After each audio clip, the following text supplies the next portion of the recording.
Hey Alex, Moss here. I wanted to talk to you about a new feature that we're adding to Tactical Arbitrage. It's called Competitive Edge, and we'll see basically under the new sellers these little microscopes here. And what happens is we click on one of these and it'll open up a page. It'll start searching for that particular product and give us a few details as to what we can find out about that product in relation to whether or not it's going to be a profitable item to sell. Now it does take a few seconds, but after a little bit of background calculations, varying in length depending on exactly what calculations we have to do, we come back with much better information that we can use.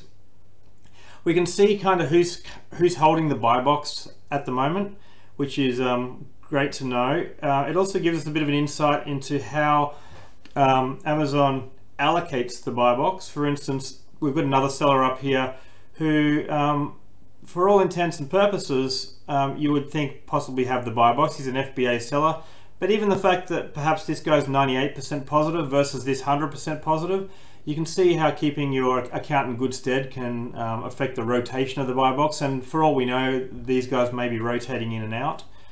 We can see a couple more things though, which is interesting. Once these two FBA sellers are sold out, we've got some MF sellers here, and after that we've got another. The next FBA seller that's in place has got 12 of these in stock, and the return on investment that we're going to be looking at is significantly higher. So you may have originally said, well, I mean, for instance, I would still be very interested in a 30% return on investment. However, some people may be like, oh, I won't look too carefully at a 30% return on investment because they might have stricter criteria than myself. But you may reconsider things once you've seen that, you know, we're talking about 2 FBA sales away from there really being no one in the road at this exact moment, before the next FBA seller who has 12 of these in stock. So this guy here, this Bear Toys guy, he may be well aware of this already and put his dozen in there thinking, well, I'm okay to hang on for a couple of days until these other guys sell out and take the 50% return on investment. You know, obviously there's some considerations like how often all these MF sellers rotate in and out. You can usually price higher than an MF seller and secure the buy box, but there is a sweet spot, and it does differ category to category and product to product, as we know. There's some additional data that we should know, that we should get from this page as well. There's some simple stuff like the product image and rotating through the product image. There's your review count, what the UPC and the EAN is. You've got your rank and your 30 and 90-day ranks there. And a couple more little things we're adding here. We're putting the title up here. You can click straight through to the product here. Of course, you can click through any of these seller names to go check out these sellers in greater detail. And this after fees here, this after fees means this is the Amazon buy box price less the fees that Amazon takes, less also the shipping costs. So if you have typed in there a certain amount for shipping, and allocated a certain amount per pound for shipping and whatnot, then that will be taken into account in the calculations. And also, if you've put that into your settings, what your default position is on shipping and prep and packing, pack and prepping costs, that will also be taken into account in these calculations. So at the end of the day, this is an after fees cost. So this is your gross profit and this is your gross return on investment based on the criteria that we put in there. So it's a best calculation from the information that we have at hand. So this gives you the competitive edge and lets you have a look at the current landscape of that particular product and how that may affect your buying decisions. And in some cases, you may want to adjust your what you're willing to see in terms of return on investment moving forwards, because you might say, well, let's have a look at anything over a few percent ROI, and then when you've got those, before you discard those products, you may then drill into it further and say, well, hang on a minute, there's only one product in between me and a 35% return on investment. now I'm more interested in that product. So we're adding a few extra features to this page. This is the version 1.0 and will be released later today.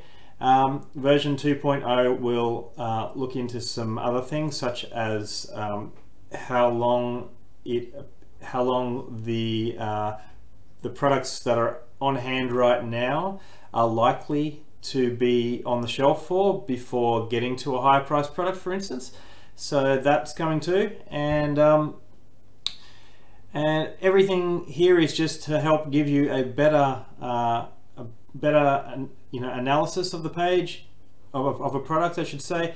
And you can also drill into ASINs by hitting the check another ASIN button here. And on this page, you would just simply put an ASIN and a price that you would like to compare. So let's say, for example, we've got this guy down here, for instance, Bubba Ray Dudley, for those WWE aficionados, and I would put that ASIN in there, and let's say we picked him up from a wholesaler for $5.75. We'll fetch the information, and we go through the same process again. So there is a little wait, but there's nothing to stop you from going in on this page here and clicking microscope, microscope, microscope, microscope, but letting a few pages load at once. We don't have any restrictions in that. And we'll come back here, and this should be just about ready to go. Usually takes about 15 seconds. Now, see how on this one it says in stock 999 plus. So obviously, if there is more than 1,000 in stock, then we can't get that data. The other time that we'll mark it red is Amazon. Sometimes does things where they limit the amount, and we can't tell exactly when they're limiting the amount, but if you see that it says in stock 3, in fact, anytime it says Amazon, we're pretty much marking it in red, because Amazon occasionally limits it. For the most part, you can say, well, look, if it says 17 there, they probably have 17 in stock. But if it says in stock 1 or 2 or 3, they may be just limiting 3 per purchaser. So in my eyes, that's as good as them having 999 in stock, because they could have a lot of these on the shelf. So this gives you a good view of the landscape of any particular ASIN, and hopefully you find this a valuable addition to Tactical Arbitrage. Like I said, continuing to evolve this like we evolve all the pages in TA, and this is just another little tool in your arsenal to help you profit. Anyway, I'll stop the video now, and hopefully that was enough to give you an idea of how that works. Cheers.